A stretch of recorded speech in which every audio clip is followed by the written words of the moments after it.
Last time on a comically long review.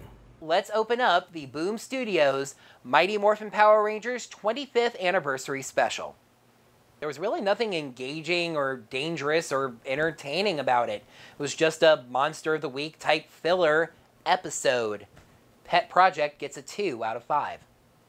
I'm sorry, but this one was bad. Golden Ideas gets a 1 out of 5.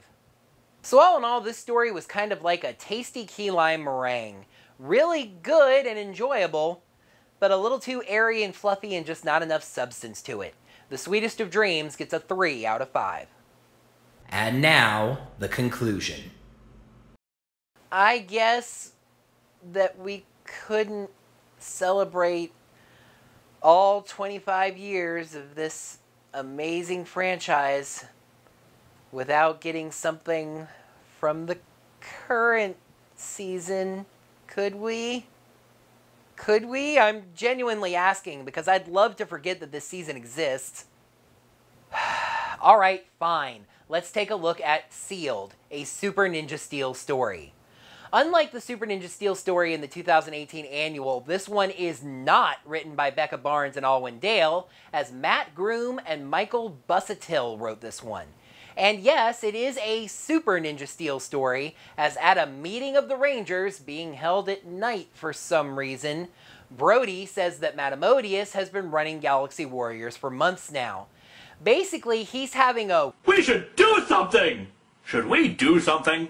We should do something!" moment with the team, falling prey to the classic comic stereotype of feeling the need to be proactive, despite it being totally unclear what being proactive would mean. Superheroes are by their very nature reactive. Someone evil does a bad thing and then the superheroes respond. In the case of the Power Rangers, a monster attacks and the Rangers respond.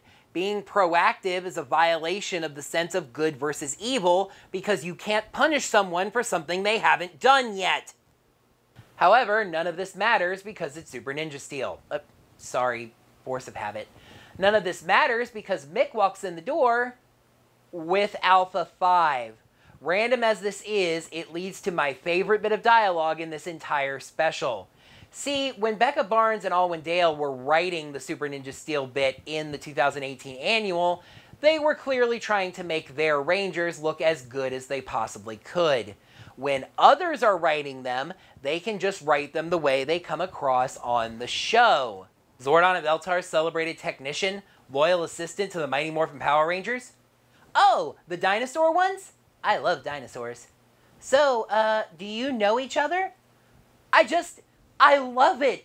It is such a perfect reflection of the preschool level of characterization these Rangers have.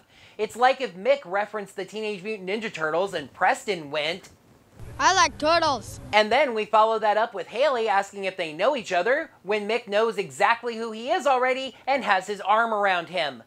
Oh, and speaking of robots, another perfect reflection of Super Ninja Steel. Redbot just randomly isn't around for some reason. It might have been interesting to see Redbot and Alpha have a chat. Anyway, they do apparently know each other. I mean, Mick and Alpha, not Mick and Redbot. Because they seem to have had a glorious steampunk adventure that involves some kind of eggs. But moving right along, Alpha explains that 25 years ago, Rita weakened the dimensional barrier between their dimension and a prison dimension. A prison dimension. An entire dimension, an entire reality dedicated to being a prison. I simultaneously find that idea incredibly interesting and kind of terrifying. Anyway, she was trying to get some kind of weird Cthulhu-style critter with tentacle stuff happening to destroy Earth. The Mighty Morphin Power Rangers couldn't destroy it, just force it back into the prison dimension, and the comet Rita used to weaken the barrier passed, so it returned to full strength. Now, in just a few hours, the comet will be back, and the monster will be able to come through again. I have two issues with this premise. One, Alpha seriously waited 2 hours before this happened again to meet the current team of Power Rangers and explain the situation to them. And two, on a greater scale, Evil being imprisoned for a set amount of time, then released, is why teams of Power Rangers are created. Alpha just hoped that a team of Rangers would be active to help with this. What if they weren't? What was his backup plan? Brody asks if the MMPR legends, and they had no idea who Alpha 5 was, couldn't beat this thing. What makes him think they can? At least Brody is smart enough to realize his team doesn't come close to comparing.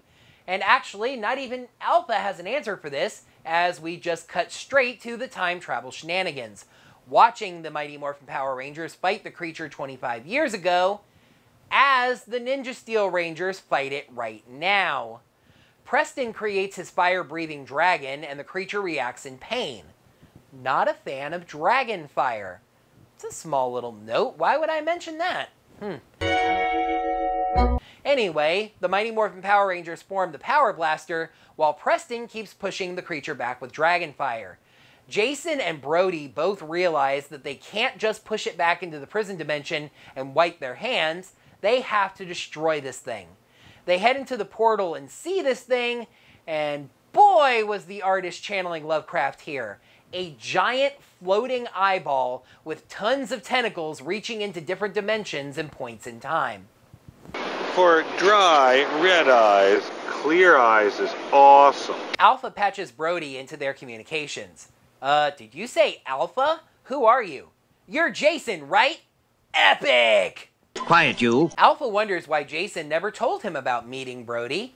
That's time travel for you. It hadn't happened yet, even though Jason is from the past, so it did happen, and whee!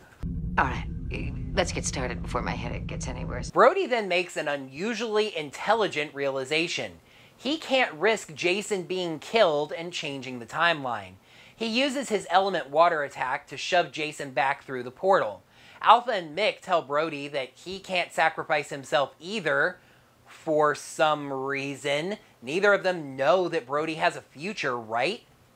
Anyway, Brody quickly comes around and has another idea. He tells Alpha to remember that the creature doesn't like dragonfire. Alpha commits that back to his memory, and Brody sees from another portal a huge plume of dragonfire, suggesting that's 25 years in their future. The creature shrivels up, looks burned, and crees. So it's dead, right? Trini finds Jason asking if he's okay and why he's wet. Jason feels like the future is in good hands, despite no evidence of this whatsoever. Brody comes back through to his time and reports that the creature wasn't destroyed, but that's okay. He gets philosophical, saying there's always going to be evil, but that's okay, because there are always going to be Power Rangers. Yes, there will always be Power Rangers to react to the evil in the universe, so now you're okay with being reactive. This is not a good story. The intention is clear, a team-up between the first team, Mighty Morphin, and the current team, Ninja Steel, but it comes off as a ripoff as a story that not many of you have probably heard of unless you are fans of Atop the Fourth Wall, Atomic Robo, which was reviewed by that internet comic reviewer who I refuse to stop mentioning. Lovecraftian creature attacking from across time, various versions of heroes from the points that are attacked having to team up in some kind of mid-portal time space and take care of it. Oh, in the year 2043, we'll know what team received Alpha's message about Dragonfire. Super Ninja Steel was involved in a bad story. Oh no, that's no. Sealed gets a 2 out of 5. We can give this anniversary special one thing: it ends pretty strong. Let's take a look at the final story, The Trial of Astronema. We open at, The Trial of Astronema. It seems to be taking place on Kronos, as Corone is standing in the center of a big arena type thing. Heck, this is the only one of the 5 stories that even gets any sort of a title frame, because the prosecutor welcomes everyone to The Trial of Astronema, which is the title of the story. The prosecutor basically runs us through about 98% of In Space, detailing her crimes as Astronema, and even detailing how when Dark Spectre died, mostly due to her betrayal, though nobody that knew lived to talk about that, so yeah, it's not mentioned, she took over and declared herself the Queen of Evil. The judge asks her for a plea, and someone screams for her not to say another word. The interruption came from Maya, the Yellow Galaxy Ranger, joined by Leo, the Red Galaxy Ranger, and Andros, Caron's brother and the Red Space Ranger. They hold up their right arms, showing their morphers to prove who they are. Though they may be imposters, seeing as both of those teams wore their morphers on their left arms. Moving right along, the Rangers are incredulous that they were not notified of this trial, and that in fact, Caron was kidnapped from her bed in the middle of the night. The court actually has an interesting counter-accusation for Andros. He reported to whomever they are that Astronema was dead. Was he lying? No, a Power Ranger would never lie. They just get kind of lost in the technicalities.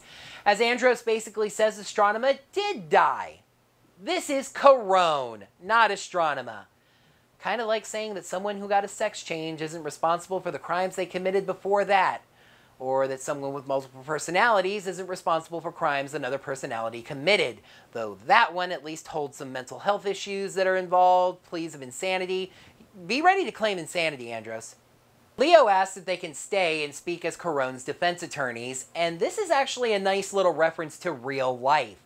Danny Slavin, Leo's actor, not only is actually a lawyer, he took the role on Lost Galaxy to pay for law school. So he's not just a lawyer that has been a Power Ranger, he's a lawyer because of Power Rangers.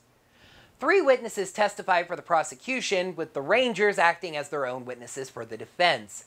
A species that expresses emotion through song describes the Song of Agony as Astronema and her forces slaughtered them, saying she recorded the song and enjoyed playing it as she took over other worlds. Purple Alien McOne-Eye over here talks about how she not only devastated its world, but destroyed ancient religious artifacts and replaced images of their gods with herself, and now Astronema is their version of the devil. I want to save the 3rd witness for last, so Andros talks about how Caron was kidnapped as a child and basically forced to serve evil. Leo describes how he got his battleizer, Caron leading him to a warrior she had defeated as Astronema and had to face herself as Astronema. The warrior hated her just as much as these folks do, but in the end, even he had to acknowledge that she had changed. Maya tells how Caron replaced Kendrix as the Pink Galaxy Ranger. Kendrix chose her, and the Saber accepted her, and she helped save Terra Venture from Miranoi and Trakina. So why was I holding off on that last prosecution witness? Because it's a young doggy Kruger. Kruger, knowing a little something about Rangers, normally wouldn't testify against one, but Astronema is a different case. Turns out that Astronema tried to convince the Syrians to join her, but they refused and raised the planetary shields. She managed to find the codes to those shields. So she used them herself and wiped them out? No. Instead, Astronema sought out someone who saw the Syrians as a mortal enemy. Grum. She knew his assault would be more drawn out and brutal. Ouch. The prosecutor gets Maya in a great gotcha. She said that Kendrix died fighting Psycho Pink. Astronema created the Psycho Rangers. If she hadn't, Kendrix wouldn't have died in the first place. Of course, considering we know that Valerie Landon, née Vernon, Kendrix's actress, was leaving the show to undergo successful leukemia treatments, you figure something would have killed her. It's interesting that Astronema creates a weapon that kills your friend, takes her place, and you call her a hero for it. No further questions, Your Honor. Oof. Maya is comforting Caron, who is more distraught at the reminder of the bad things she's done, while the guys are being more practical. Andros upset that they're being so insistent on condemning her, and Leo wondering if a monster might be behind this. Caron tells them off, basically saying they're all right, and while she hoped that being a ranger would balance the scales, she feels that can never happen. She is going to accept the court's ruling no matter what. Andros says she's crazy, but she asks him to accept her judgment. Back at the trial, the judge does acknowledge the good she did as a ranger and the tragedy of her being kidnapped as a child. However, he says that doesn't overwhelm all the terrible things she did and finds Corone guilt. You find me what? Astronema! I heard you were throwing me a party. How could I resist the invitation? Corone wonders how this is possible, and Andros is real quick with a detailed explanation, saying that Astronema is Corone's dark side that was apparently splintered off during their final battle. The judicial forces all turn their attention to Astronema, ordering her placed under arrest. But they will serve as no match for her glove that sprays grape Kool-Aid. Seriously, I know it's a whip, but it looks like she's spraying purple goo. The Rangers flee, though Corone wants to stay and help. Andros is weirdly sure that they're gonna be fine. As they take off, Corone quietly asks Leo what's going on. Don't ask me, this is Andros' show. Corone again says they shouldn't have just left, but Andros tells her just to watch. The forces on the trial planet blast Astronema, destroying her. Andros declares that it worked! So, what worked? Remember the Craterite incident? No, but I do remember the Craterite invasion. Anyway, that was an in-space episode where hard holograms of training grunts for the Space Rangers, called Craterites, were able to escape the ship and became a new grunt type. So, Andros basically did the same thing here, creating a hard hologram of Astronema. That way, the people down there killed Astronema and have their justice, and Corone gets to go on living. So, I mean, she's happy, right? Those people have the closure she herself mentioned earlier, but she doesn't get punished for things she wasn't truly responsible for. So, of course, she slaps her brother across the face. If you don't sense it already, this is where this story crosses from good to bad for me. Corone is upset that Andros took the decision to accept the court's ruling away from her. Okay, fine. Yes, he did that. Andros said that they were going to kill her, and it's not fair since she's not Astronema. Oh, please. I am so sick of this little fantasy you tell yourself. I am Astronema. I was raised for 15 years to be Astronema.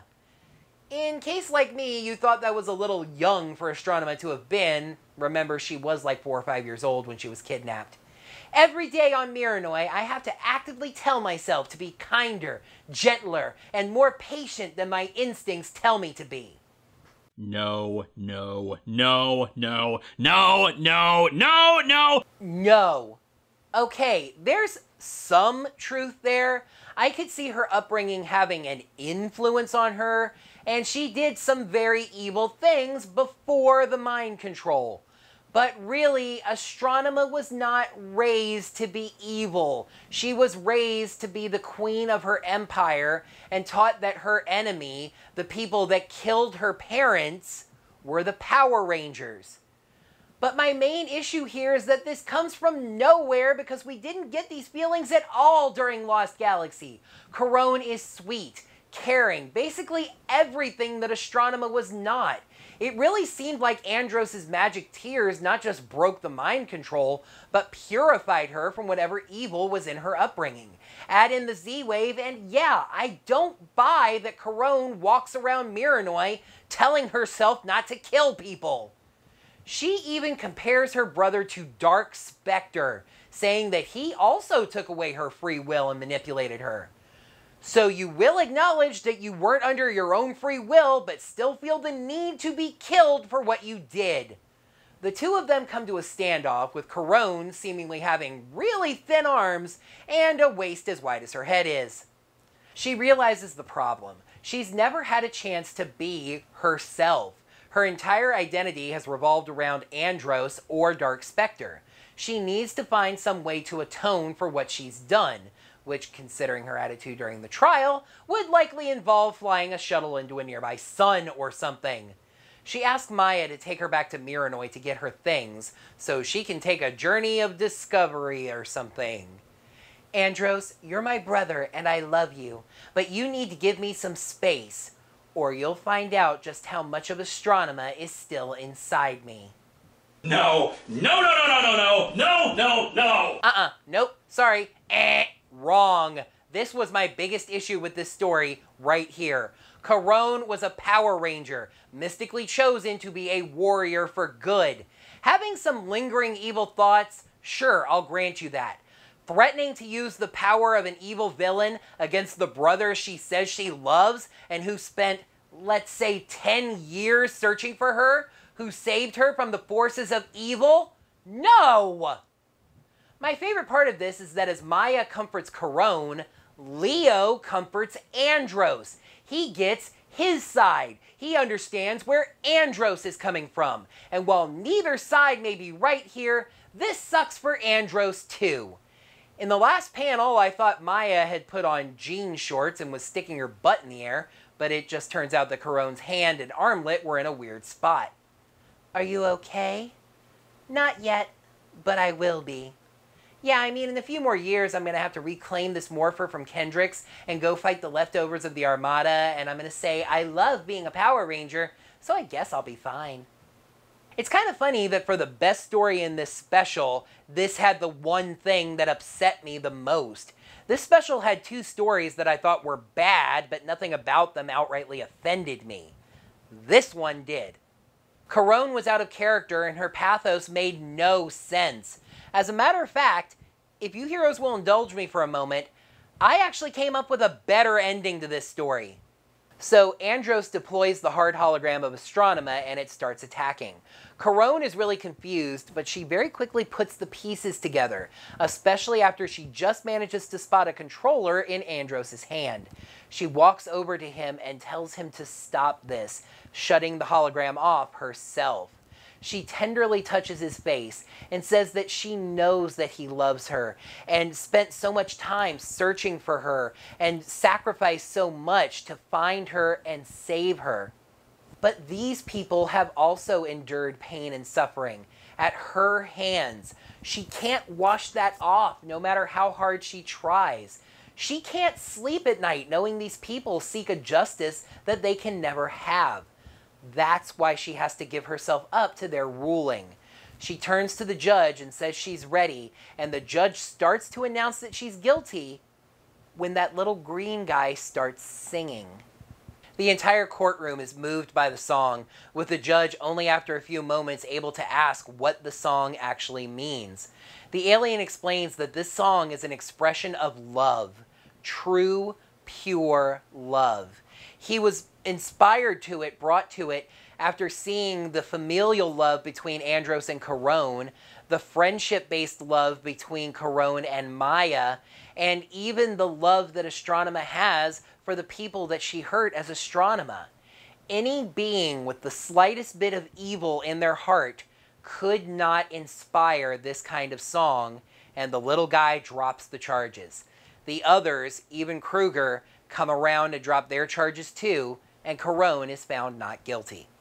Corone could still have her pathos moments, admitting maybe that some small part of herself, even as suicidal as it might have been, wanted to be able to sacrifice even her life to atone for the things she did as Astronema. Leaving her brother wouldn't be threatening to attack him and kill him as Astronema, but just leaving on her journey of personal self-discovery. Now that she's been cleared of her crimes as Astronema, she can truly find out what it means to be Corone. As for what we actually got on the pages, I loved the story, I loved the setup, but the ending just absolutely lost me. The Trial of Astronema gets a 4 out of 5. The scores for the 5 stories averaged out to a 2.4 out of 5, but really I think I'm giving this thing just a flat 2. Funny enough, just like the 2017 annual, that works out to the number of good stories out of the number of stories overall. The Trial of Astronema and The Sweetest of Dreams were the highlights, but like I said, both of those had major issues that held them back. The other 3 stories were just pointless and, to be honest, not good. Overall, this was a word that I really don't usually associate with the Boom comics. Disappointing.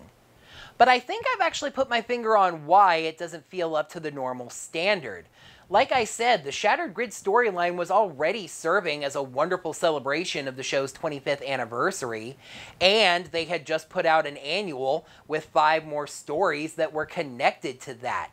This really feels like something that was made for its own sake. Like somebody realized the 25th anniversary was coming up and they needed to put out something for that, so they just threw together these half-formed stories that weren't even related to Shattered Grid because you can't branch your story out too many directions at once. Oh well, I mean, if Boom making excellent Power Rangers comics is the rule, I guess this is the exception that proves the rule. Way back when I started doing these comic reviews, you might remember that I was actually doing comic issues from the main Mighty Morphin storyline. Lately, I've been getting a lot of specials and side stories and stuff out of the way, but now I think I've done all of those that I can for the moment, so it's time to get back to business. Next time on A Comically Long Review, Mighty Morphin Power Rangers, issues number 5 and 6. But for now, that's going to do it for another Comically Long Review. Thank you, heroes, so much for watching. In the comments below, I've been saying it the last couple of weeks, which story was your favorite? Which story did you like the least? What did you think of my reviews of them? Let me know down in the comments below. And while you're down there, make sure to smash that like button, clicking that thumbs up button right down below. Make sure you're subscribed to the channel to see all of my videos and ring the bell. Get your notifications set up so you're notified of whenever I post brand new videos like these Comically Long Reviews. And if you really like the work I'm doing on this channel and wanted to toss me some financial support, head on over to digitaltipjar.com/OrangeRangerVid, toss some change in the jar. I'd be grateful for anything that lands inside. Until next time, heroes, may the power protect you. This time, it's not written by Becca Barnes and Alwyn Dale. I haven't reviewed the, Random as this is, it leads to my favorite bit of dialogue really in the entire annual,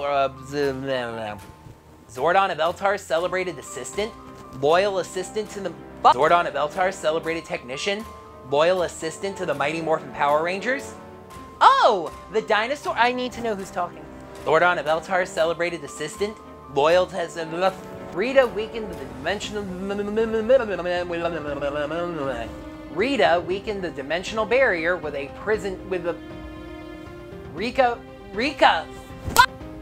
a prison, I'm not centered right. Did you say you're alpha? Did you? As Andro base aimed to, you know what? I'm gonna back that all the way up. Maya extends the story to Lost Galaxy beyond Leo's, I guess, telling how Corone yeah, that's fun. Maya tells how Corone Maya tells how I'm sucking at this. Corone wonders how this is possible, and Andros is real quick with an explanation. Saying that Astronema is gosh, fart. Her entire identity has resolved around threatening to use the power of an evil villain against the brother that she says love that fuck. So Andros deploys this the alien, oh shit. Corone could still have her pathos moments about how she admits maybe that she wanted some... You might remember that I was...